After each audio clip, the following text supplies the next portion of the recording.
Bien, vamos a continuar entonces con nuestra agenda académica y vamos a dar paso al foro Perspectivas de la tributación en zona franca. Y para este espacio nos acompaña la doctora Lucy Quiñones, también está con nosotros los doctores Juan David Barbosa y Mauricio Plazas. Ellos son consejeros del Instituto de Derecho Tributario ICDT. Bienvenidos, los invitamos a subir al escenario. Y este espacio tendremos el gusto de contar con la moderación del doctor Cristian Camilo Pardo, director tributario de la ANDI, quien estará, bienvenidos, gracias por acompañarnos,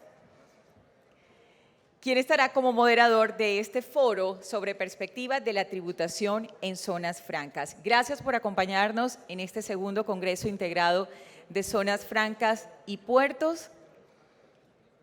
Y adelante con su intervención.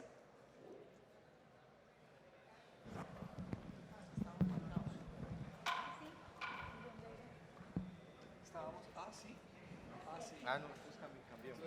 Este es Juan David.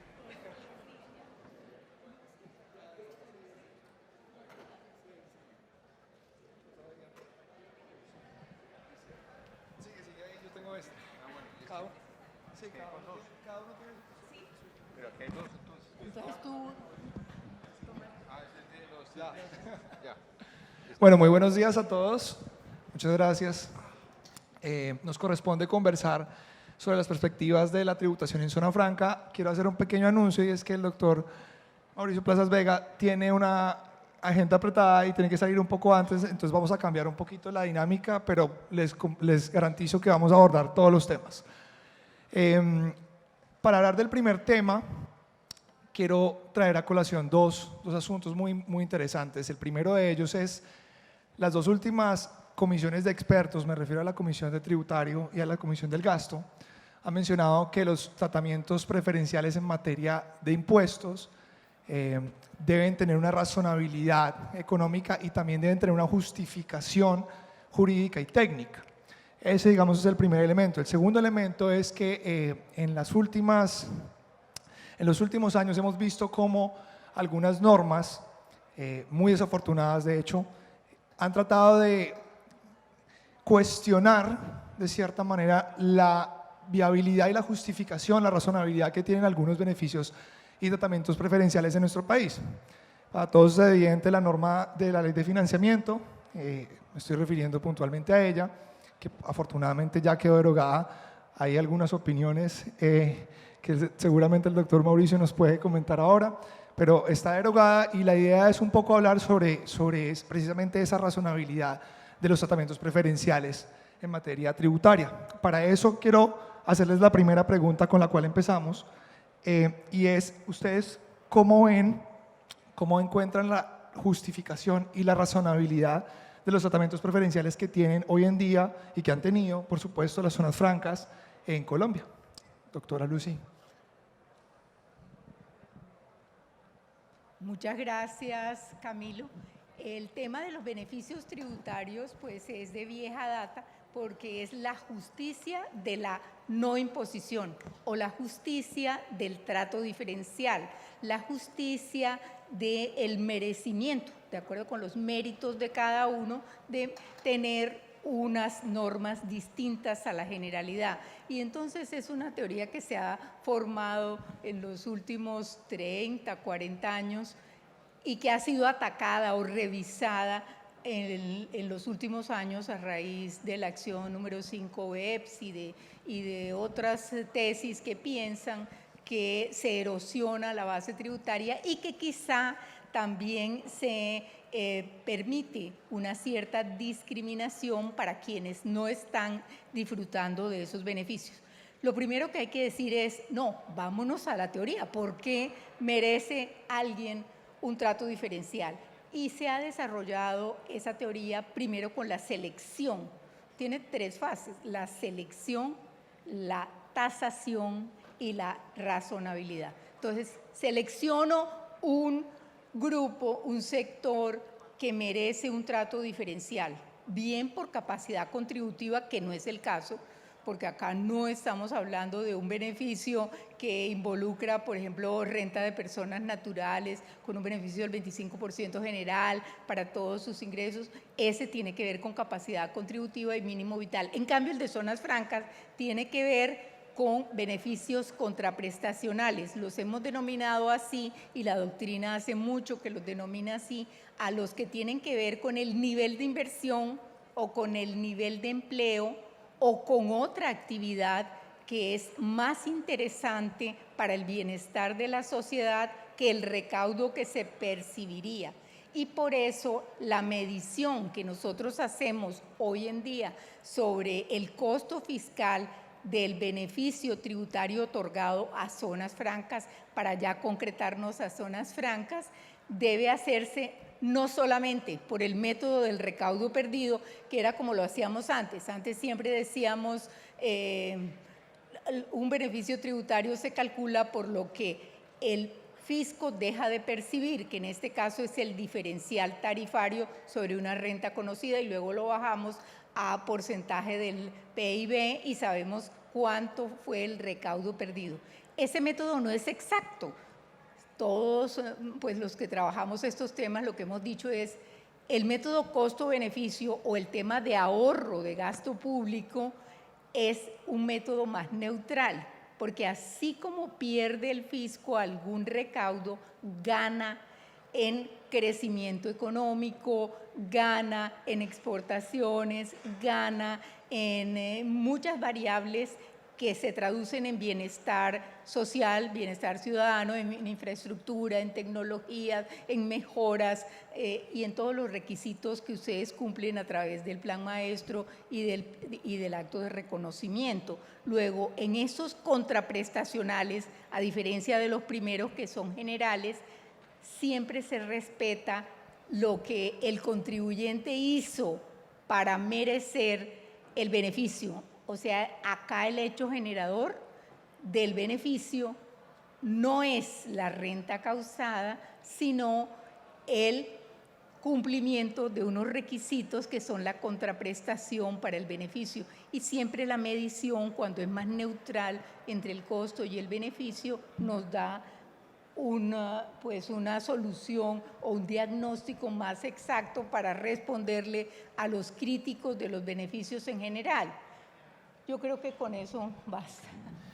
Claro, por favor, Juan David. Ahí yo sí quisiera, Lucy habló del tema de beneficios y señalar, Lucy presentó una demanda ante la Corte Constitucional que genera la confianza legítima de esos beneficios, porque no solamente y ese análisis sobre la segunda postura, que no debe ser cuánto recibiría la nación si sube la tarifa al 33, sino lo que ha hecho las distintas zonas francas, el desarrollo en los últimos 15 años en clínicas, el desarrollo rural, tierras que se han vuelto industriales y que antes no existían, es esencial, pero tal vez todavía no se ha fallado esa demanda por la Corte Constitucional, pero ese análisis de la confianza legítima sobre esa labor que tienen que hacer cada uno de los usuarios operadores, cada uno de los usuarios industriales sobre el Plan Maestro, que además es mantener esa inversión, mantener ese empleo, eso les da derecho a conservar esos beneficios. Sí, ese es un tema muy interesante. Yo, por supuesto, soy parte interesada porque demandé esa norma que sube del 15 al 20% la tarifa de impuesto de renta para las antiguas. No es que el 20% esté mal, por supuesto todos los que entran bajo esa regla perfectamente han hecho su ecuación financiera con el 20%.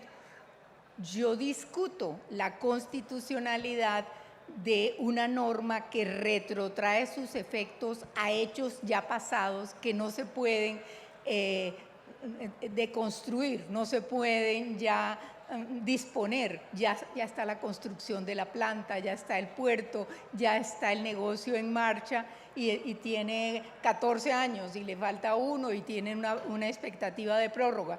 Pues no es justo, según las reglas de confianza legítima y de irretroactividad del beneficio. Ojo, que no es solamente la irretroactividad del periodo del impuesto de renta, porque ese tiene otro hecho generador y a eso iba cuando mencioné en la primera parte que el beneficio tiene su propio hecho generador que justifica la concesión a través de acto administrativo, que normalmente es firme, que es cuando se reconoce la calificación de zona franca. Quien tenga una calificación anterior a la ley 1819 de 2016 debería pagar al 15% porque esa es la regla por el periodo. Y es que los beneficios de periodo también tienen una doctrina de confianza legítima que incluso ha copado la atención del Tribunal de Justicia de las Comunidades Europeas en varios casos muy interesantes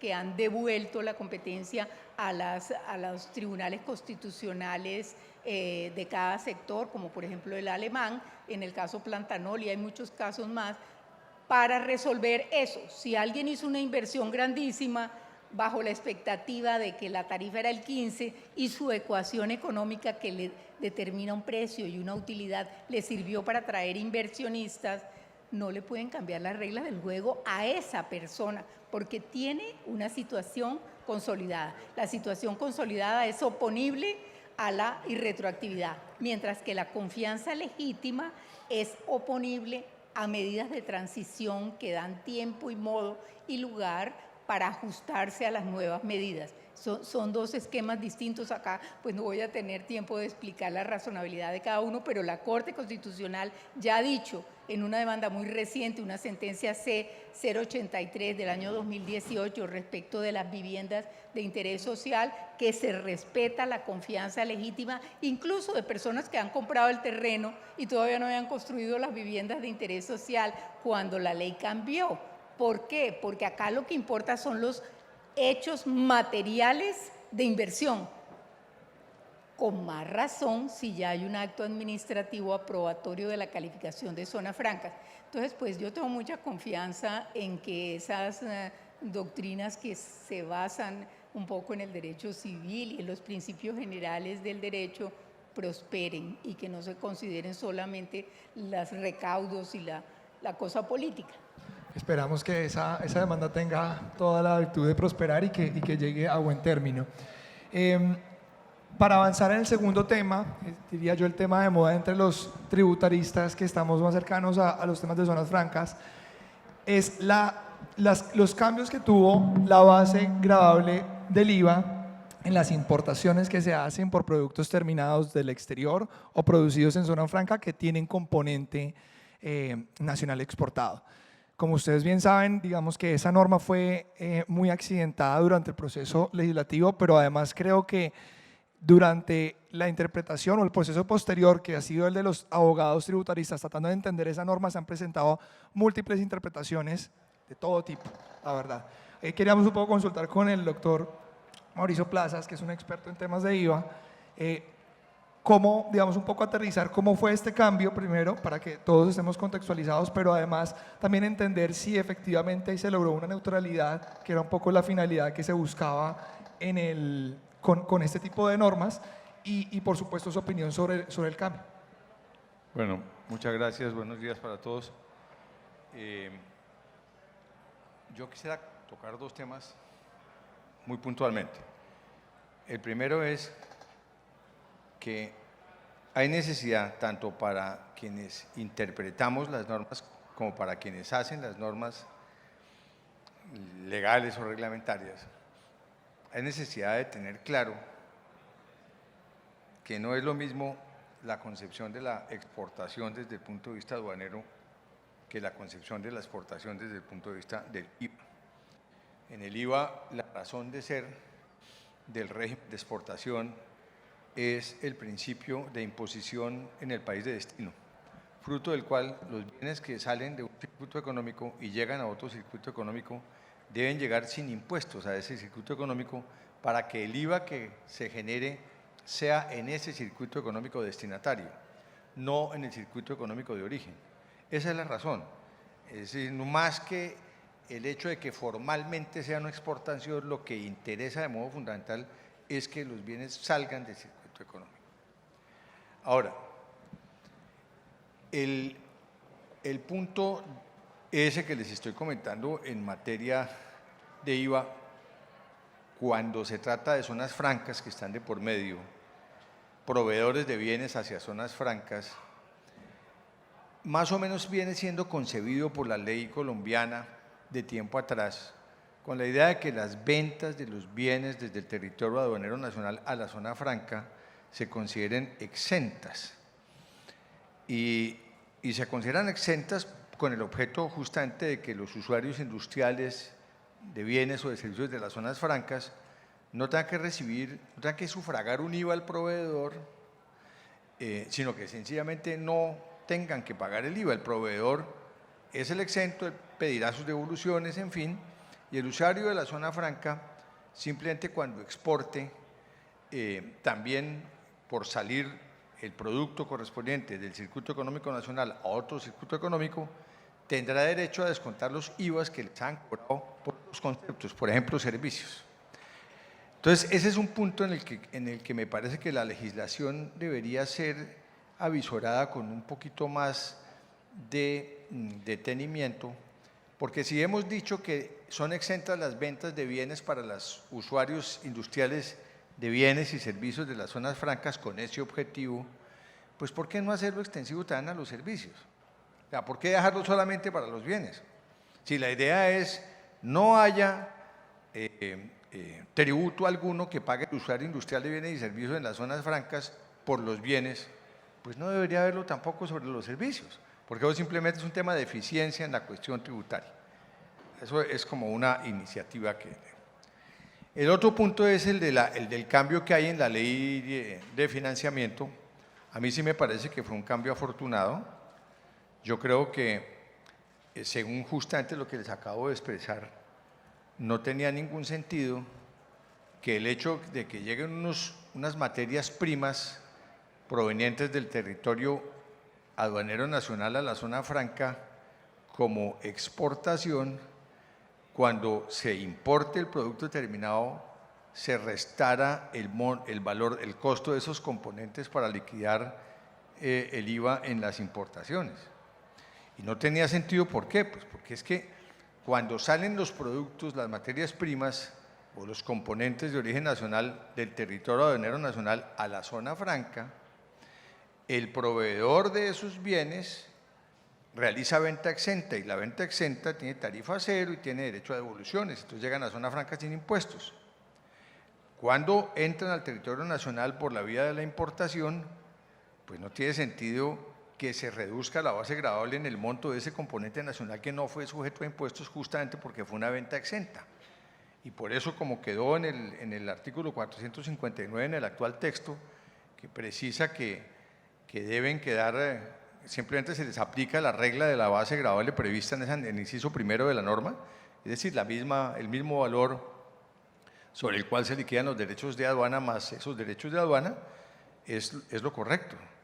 Me parece que el inciso final que le metieron a la norma, que dice más o menos que en consecuencia se adicionará el costo del componente nacional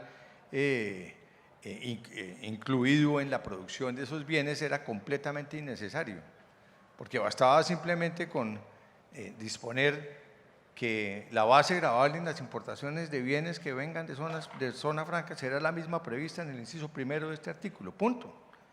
¿Para qué hacer esas precisiones totalmente innecesarias diciendo que en consecuencia la base incluirá el componente nacional, que es simplemente tratar de meterle historia al texto de la norma, pero generando posibles inquietudes en esa materia? Sí creo que se logra esa neutralidad y aprovecho para comentar, yo estoy de acuerdo con lo que estaba planteando Lucy acerca de la confianza legítima, pero en este tema estamos hablando de las zonas francas que se habían declarado tales hasta 2012, creo, entiendo que eran las que estaban privilegiadas con la posibilidad de esa resta. Ahí no se puede hablar propiamente con el mismo criterio de la confianza legítima por una razón, porque aquí estamos hablando de un impuesto indirecto. En el caso del impuesto de renta que decía Lucy, sí, porque quien soporta el impuesto es el mismo perjudicado como consecuencia del incremento de la tarifa del 15 al 20%. En cambio, en el impuesto sobre las ventas, que es un impuesto a las ventas, que es un impuesto indirecto desde el punto de vista de la incidencia pretendida por el legislador, en últimas, el pagador del impuesto a las ventas es el consumidor final. Por lo tanto, no estamos ante una situación similar como para pensar en que respecto de los usuarios industriales de bienes y servicios de zonas francas, también se violó la confianza legítima por haber modificado el texto del artículo 459 en las condiciones en que los modificó la ley de financiamiento. Bueno, yo creo que con esos 2 puntos es suficiente.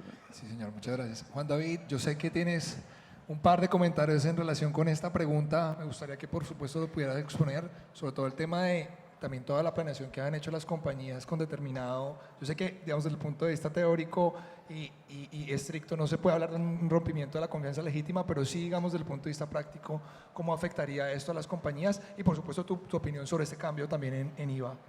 No, pues desde el punto de vista práctico, pues evidentemente las compañías que tenían un privilegio y estaban posicionadas en el mercado con esa ventaja para lograr la colocación de sus productos en condiciones de precio más favorables, pues quedan afectadas. Pero no creo que eso sea inconstitucional ni que eso viole la confianza legítima. Tal vez me habías invitado a que tocara un tema de la ley del plan.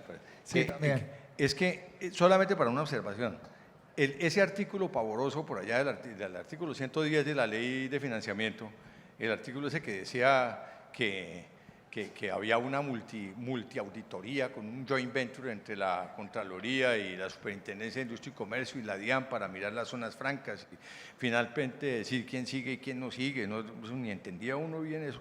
Y después que a más tardar en 2020 se dispondrá que el impuesto de renta sobre las utilidades contables, es decir, el legislador diciendo que ordenándole a la rama ejecutiva del Poder Público que presente un proyecto con esas condiciones, eso lo derogó la ley del plan. Pero yo ya estuve mirando la cosa, estuvimos hablando de eso ahora en el desayuno y me puse a mirar la norma. Pues realmente la norma hablaba de en 6 meses hacer esa auditoría en joint venture y para el 2020 comenzando lo del proyecto que les digo. En últimas, pues lo derogó la ley del plan, pues quiere decir que ya no va a pasar eso en estos 6 meses ni el año entrante, pero lo que sí me parece importante es hacer ver que aquí hay una mala costumbre en este país, una pésima costumbre, y es pretender que con una ley del plan se deroguen normas. Es que una ley del plan no puede derogar normas. Una ley del plan puede suspender normas. Las normas quedan en estado de latencia. Hay una cosa muy chistosa aquí, por ejemplo, eso lo he visto yo en todas las leyes del plan. Las leyes del plan dicen, derógase el artículo 44 de la ley 27 de no sé cuál. Entonces se acaba el plan de desarrollo y a los 4 años dicen, oye, yo creo que eso hay que mantener lo mismo. Entonces ponen un artículo abajo, continúa la derogatoria del artículo tal. Eso no tiene sentido, porque es que la ley del plan es una ley temporaria. Una ley temporaria no tiene vigencia definitiva y no teniendo vigencia definitiva no puede derogar definitivamente una norma anterior. Pero bueno, efectos prácticos no va a tener. Juan David. Pues Camilo, yo estoy de acuerdo con lo que señala Mauricio. Ahí el tema es que aquel que está en zona franca tiene que, cada vez que hay una reforma tributaria, preocuparse de qué es lo que va a pasar. Y ahí viene el tema en el que pues finalmente el que es de zona franca está pensando en un plazo. O sea, yo veía la 1004, llevamos 15 años, vamos a completar 15 años de zona franca. La 1004 fue una buena ley, era una ley simple y básicamente lo que señalaba es, hay unos principios porque aquí no es de inventarse. O sea, finalmente, las zonas francas no es una invención colombiana, no es una invención a la colombiana y básicamente pues es finalmente potencializar un mecanismo y un beneficio, porque ¿quién ha dicho que un beneficio tiene que tener la duración de 4 años de un gobierno? Mejor que un beneficio sea por 10, 15, 30 años. Entonces, lo que generó, pues lo que comenta Mauricio se generó desde el primer momento en que se anunció el beneficio y se empieza a dividir entre usuarios de zona franca antes del 2012 y después del 2012. Pero también estoy de acuerdo que finalmente es un impuesto indirecto. Y entonces, pues finalmente yo cuando construí mi plan maestro, yo no estaba pensando en lo que iba a pagar los consumidores. O sea, porque pues finalmente, al final el beneficio que tenían esas empresas en zona franca era un beneficio de caja, pero si ellos querían seguir vendiendo al territorio aduanero nacional, pues al final alguien tenía que pagar ese IVA. Entonces, pues era simplemente un beneficio de caja, pero es esa imagen de que cada vez que hay una reforma tributaria, las zonas francas se van a acabar. Y no pensar que, y esto también es importante, yo creo que el beneficio más exitoso que ha tenido, con independencia de los gobiernos, ha sido la zona franca. Yo no conozco, o sea, en temas de comercio exterior, y pues finalmente no hablamos de comercio exterior para todos los efectos, porque las zonas francas pues no tienen esa particularidad, o sea, y no la tienen porque fue la propia 1004 la que no la puede tener, pero ha sido, o sea, se han construido zonas francas en todo el territorio nacional. Ha estado en todos los sectores, incluso, pues finalmente, en aquellos que no podía, se entendió, pues es el caso de las offshore, que si no había zonas francas offshore, no hubiera habido podido, o sea, Barranquilla, capital del offshore, no se hubiera podido consolidar, pensando también, y esto es importante, es que los beneficios no son a 2 años. O sea, un beneficio como zonas francas, hacer un puerto, no es un tema de 3, 4 años, son concesiones e inversiones a 30 años. Entonces, esa sería como mi posición. Claro, sí. Vale, Mauricio. En ese tema de los beneficios o de los incentivos tributarios, para ser más exacto, entiendo pues que lo hablamos en términos genéricos de beneficios, pero estoy totalmente de acuerdo con ustedes dos, absolutamente. Pero quería acotar lo siguiente, es que hay una, bueno, vamos a poner nombres de libros, pero hay una cosa que se llama los incentivos tributarios para el desarrollo económico.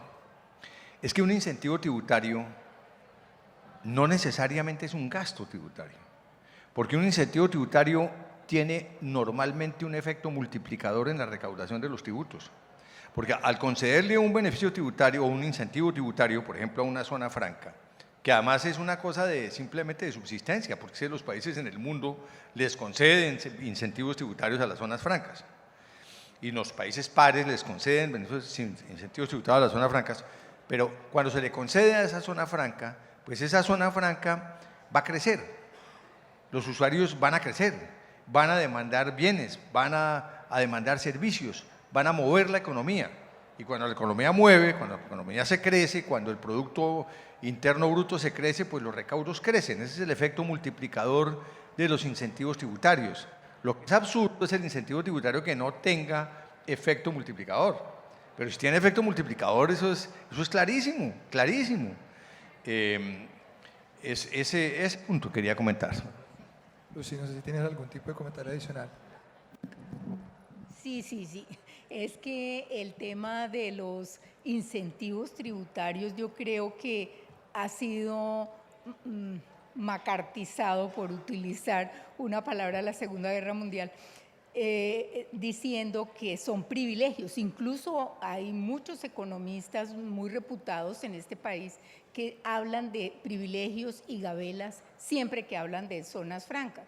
Y uno dice, pero ¿cuál es el privilegio? El privilegio por sí solo sería inconstitucional, ese sí sería arbitrario, no tendría ninguna razonabilidad, no esperaría un bienestar social que justificara su selección.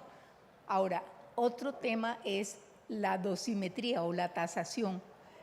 La tasación de un beneficio tributario de tarifa cero sí es muy discutible. O sea, cuando tuvimos tarifa cero bajo la ley 109 del 85, pues quizá por eso nadie presentó demandas cuando la ley 1004 del 2005 la puso en el 15%, porque la tasación del beneficio también es importante como proporción de lo que se deja de percibir en compensación con lo que se recibe como beneficio social. Luego el 15% era una ley perfecta, era menos de la mitad de la tarifa general vigente para aquella entonces.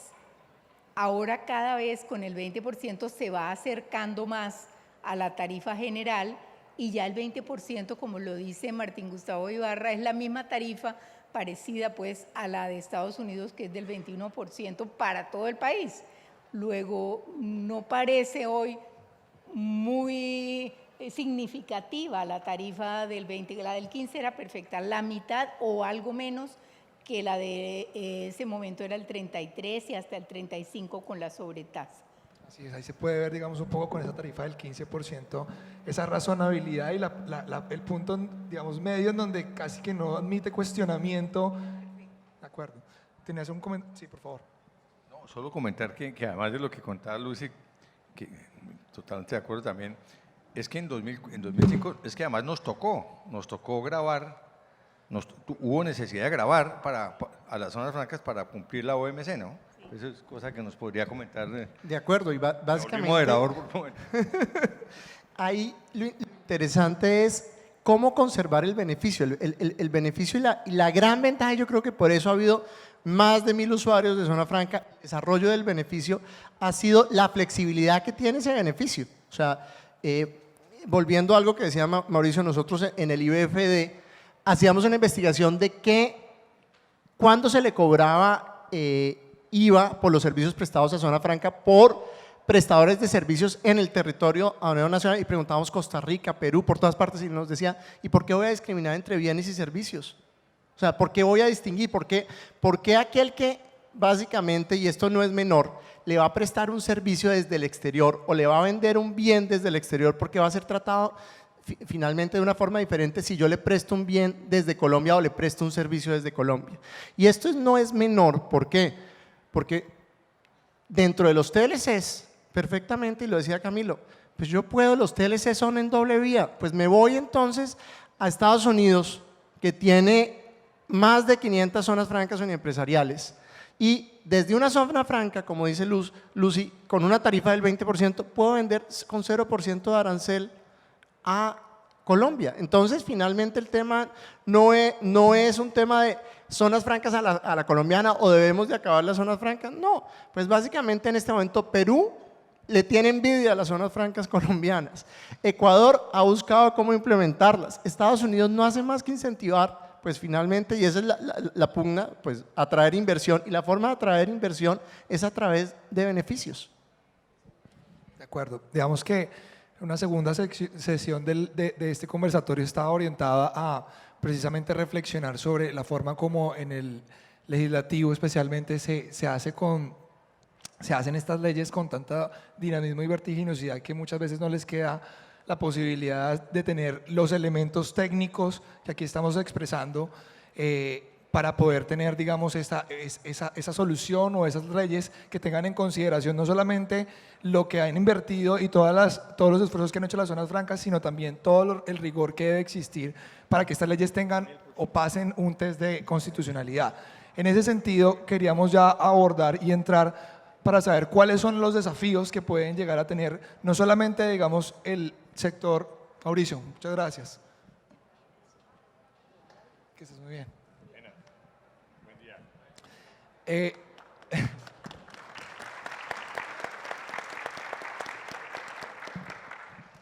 ¿Cuáles son esos desafíos que existen para las zonas francas? Y hablo digamos, desde diferentes perspectivas. Por un lado, el legislativo, por otro lado, el gobierno y por supuesto también nosotros como usuarios de zonas francas.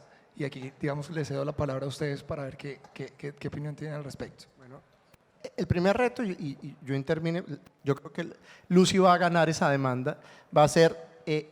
finalmente, ojalá. el tema es ese 15% de renta. Es importante, pues las demandas de constitucionalidad son a futuro, pues o sea, finalmente, pero va a ser muy interesante lo que va a generar. ¿Por qué? Porque pues finalmente hemos visto que qué mejor que un contrato de estabilidad que para todos los efectos sea la propia ley. Es que no debería yo firmar un contrato de estabilidad por algo que tengo derecho.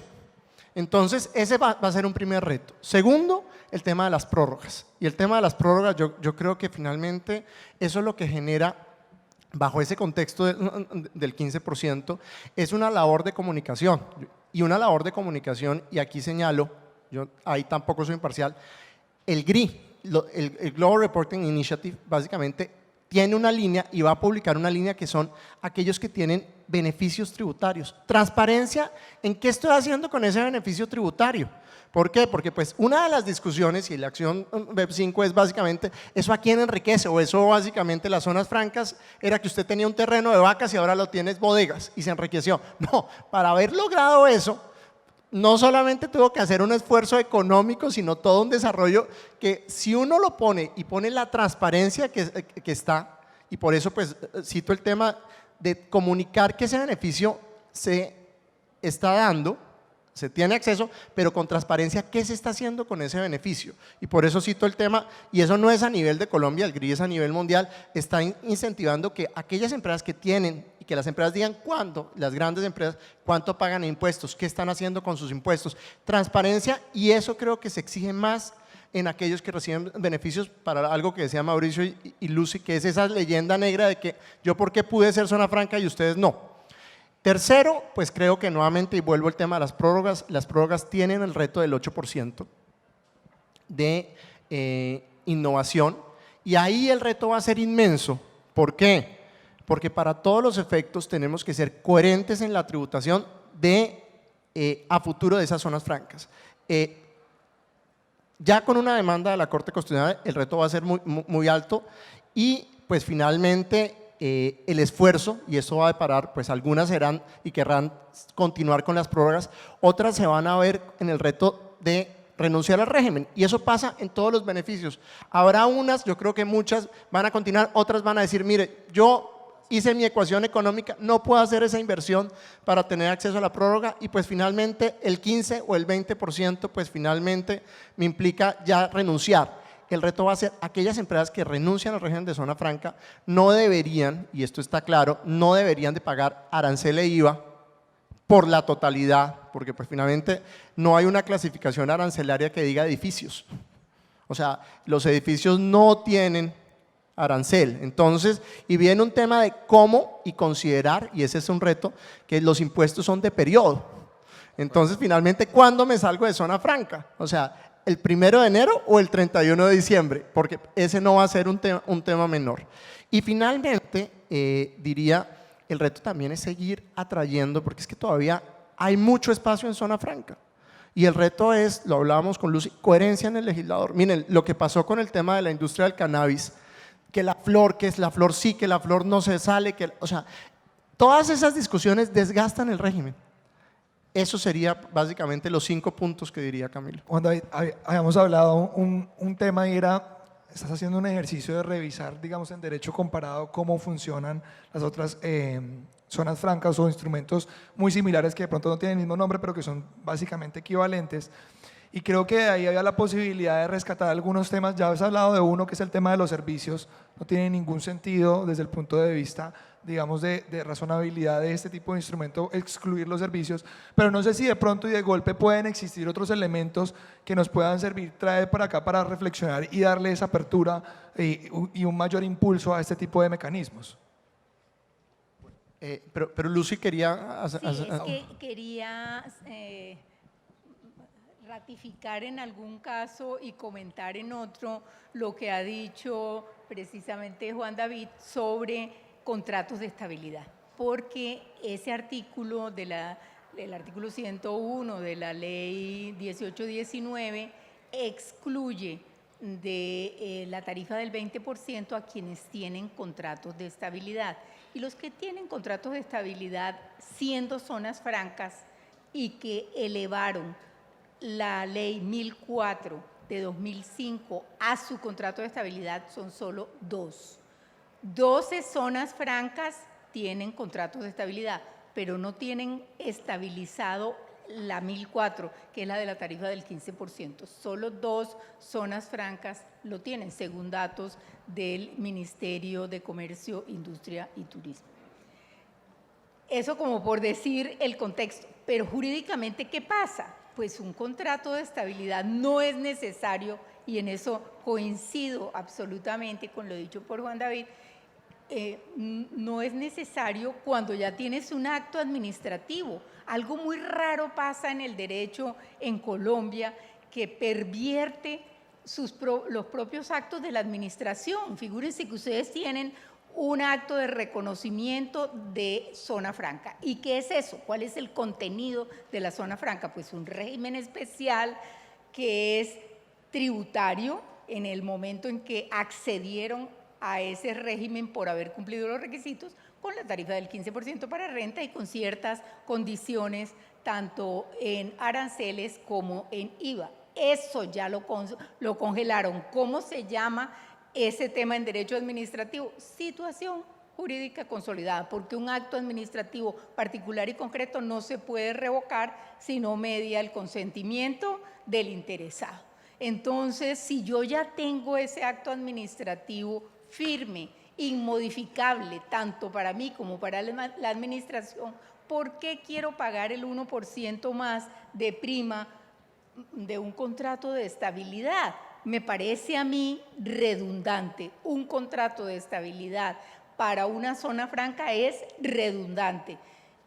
Pero bueno, 2 de las 1000, casi 1000 zonas francas prefirieron, ¿por qué? Pues por temor a la inseguridad jurídica, a todo lo que pasa en este país, que un juez dice una cosa y el otro dice otra, y no sabe uno si realmente le van a respetar la confianza legítima o la prevalencia de un acto administrativo. Le dice la ley, fíjense los mensajes tan bipolares que manda la ley tributaria a los ciudadanos. Le está diciendo, un contrato vale más que mi acto administrativo en firme o una sentencia en firme cuando hubo necesidad de conseguir una sentencia.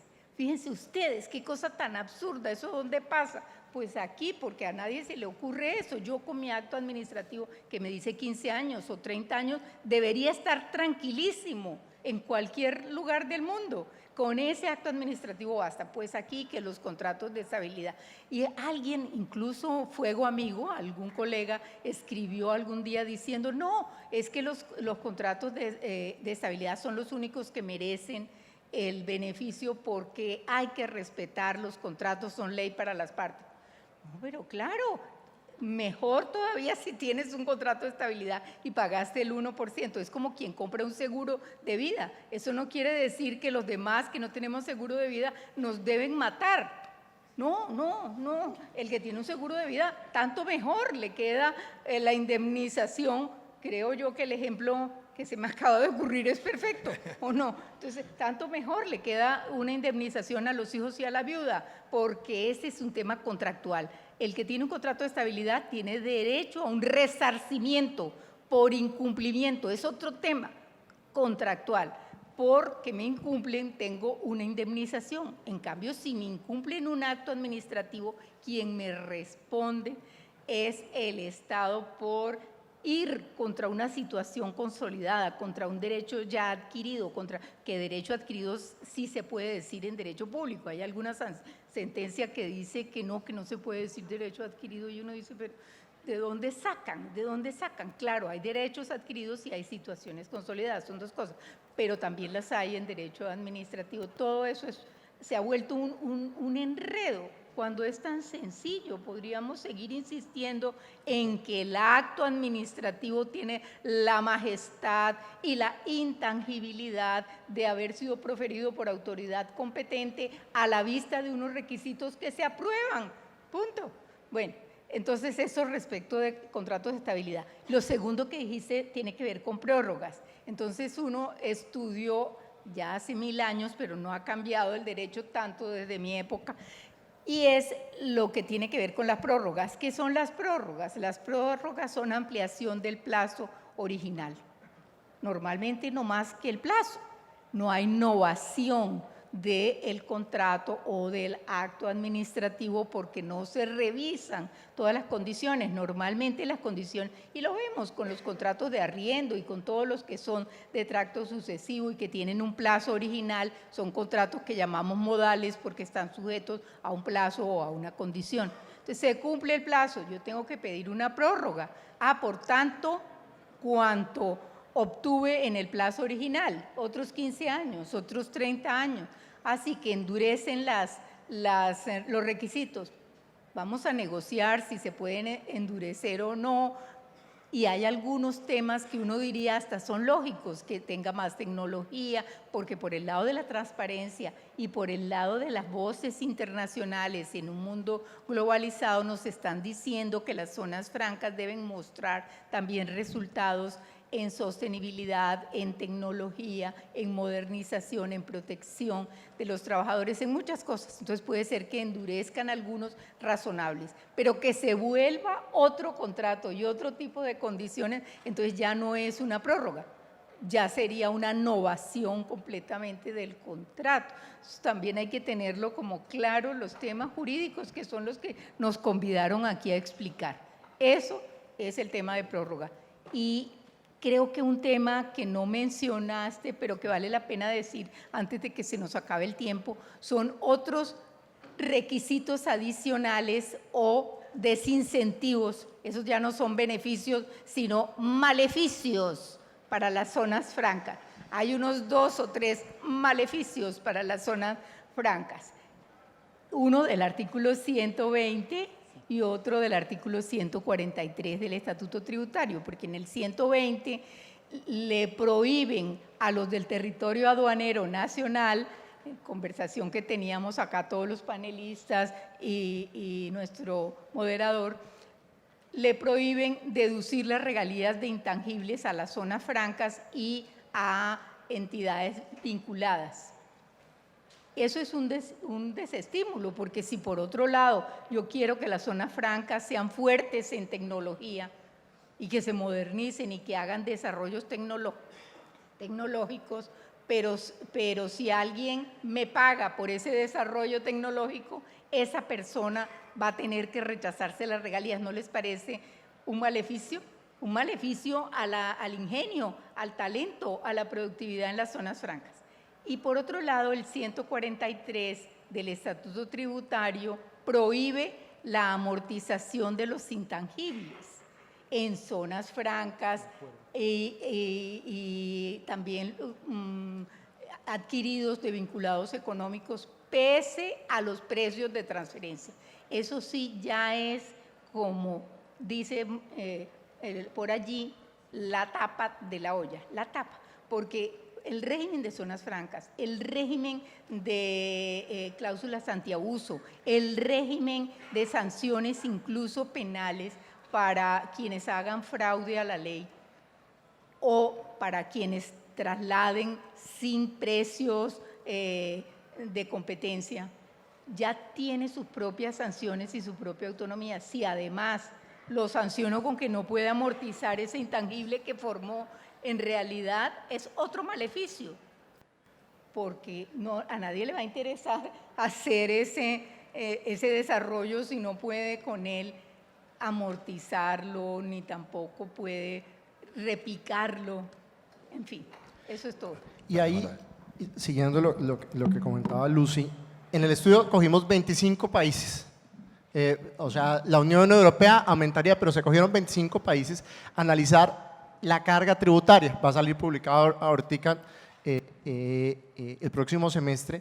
Y tal vez yo diría, el régimen de zonas francas en Colombia es competitivo, es muy competitivo. El problema que tenemos es esa relación entre lo aduanero y lo tributario, que no coordina. Porque pues veíamos ese artículo 120 y pues, o sea, y aquí hago un paréntesis, esos 2 contratos de estabilidad fueron míos porque confiaba, o sea, y no termino de confiar. Uno dice, bueno, ¿qué va a pasar? Pues, como les digo, desde que estoy en zonas francas no hay reforma tributaria que no incluya el tema de zonas francas. Edgar vive tapando y anunciando malas noticias y diciendo, logré que esto no quedara.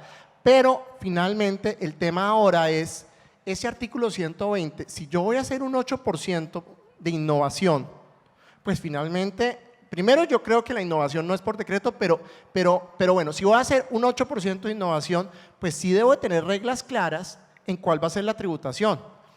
¿Dónde hemos encontrado, por ejemplo, Malasia, las zonas francas tecnológicas? O sea, y ese tema, o sea, yo no debería, porque además hay un movimiento natural de limitar, eso se va dando, o sea, finalmente, y ahí el exceso de regulación en zona franca es contraproducente. ¿Y en qué sentido? Que para todos los efectos, yo lo que debería es facilitar, porque está pasando, ahorita pues ustedes escuchan el caso de Amazon, Veremos qué va a pasar con Alibaba, o sea, en este tema de todo lo que está pasando en el entorno internacional. Pues finalmente en la ruta de la seda que se llama con China, veremos si para todos los efectos, así como llegó Amazon, pues Alibaba tiene que también tener ese potencial, porque no lo va a poder tener en Estados Unidos, y es una oportunidad para Latinoamérica desarrollar el comercio electrónico. Pero entonces vemos básicamente problemas que ya se han eliminado: el manejo de couriers en zona franca, el manejo, pues, o sea, finalmente de comercio electrónico. Debería de buscar más flexibilidad, y eso sí hemos encontrado, que aunque el régimen colombiano es muy bueno, a veces pesa de exceso de regulación, a veces pesa de un exceso de desconfianza. Y algo muy importante que decía Lucy es: este no es un régimen que queda con la acción 5. ¿Qué es la acción 5? Que sean regímenes harmful taxation. No lo es. Yo tengo precios de transferencia, yo estoy informando qué estoy haciendo. Yo no necesito más información. O sea, ya con el régimen de precios de transferencia la autoridad tiene total información. Entonces, pues finalmente, nuevamente, vuelvo al tema de comunicación. O sea, transparencia en el beneficio, para que no en otra reforma tributaria se pongan artículos como el tema de la amortización, diciendo: no, ¿usted qué va a hacer? No me vuelva una holding, no me abuse de la tarifa del 20%, no me traslade los intangibles para que graben al 20%. No, para eso tiene precios de transferencia. Y pues finalmente lo que sí no puede utilizar en zonas francas, y lo que ustedes saben, por ejemplo en Suiza, una de las discusiones que hay es esas zonas francas que se utilizan simplemente para guardar arte robado. Entonces la gente tiene sus galerías en zona franca, y el cuadro del grito, pues de pronto estaba en una zona franca porque no quieren reservar. No, eso además la Organización Mundial de Zonas Francas, temas de propiedad intelectual, temas de transparencia, es donde se debe buscar en temas de zona franca, pero sí, evitar esos maleficios como tal. Y en conclusión, lo que hemos encontrado es que nuestro régimen es competitivo. Nosotros mismos nos encargamos de no hacerlo. Ponerle un poquito de talanqueras, digamos, ya en la práctica.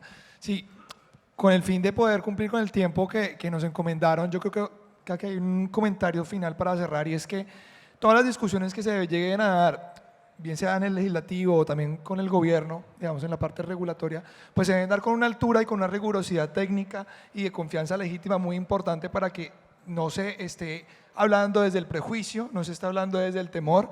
Y como lo decía ahora Ingrid, un poco es, digamos, la idea es poder facilitar, la idea es poder simplificar las cosas y no estar partiendo del temor para poder llegar a regular o poder llegar a cumplir con la vigilancia que hay en zonas francas. Les agradezco mucho a los panelistas y a ustedes. Muchas gracias.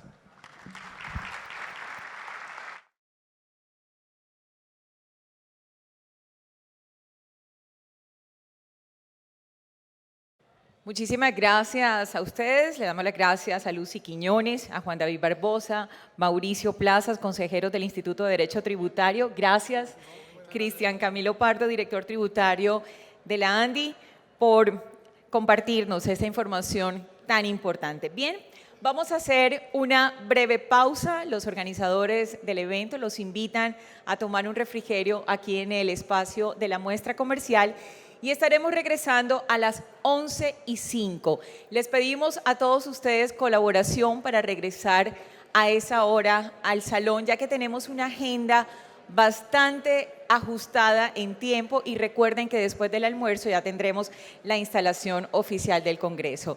Gracias por lo que va corrida de la mañana, que disfruten de un delicioso café.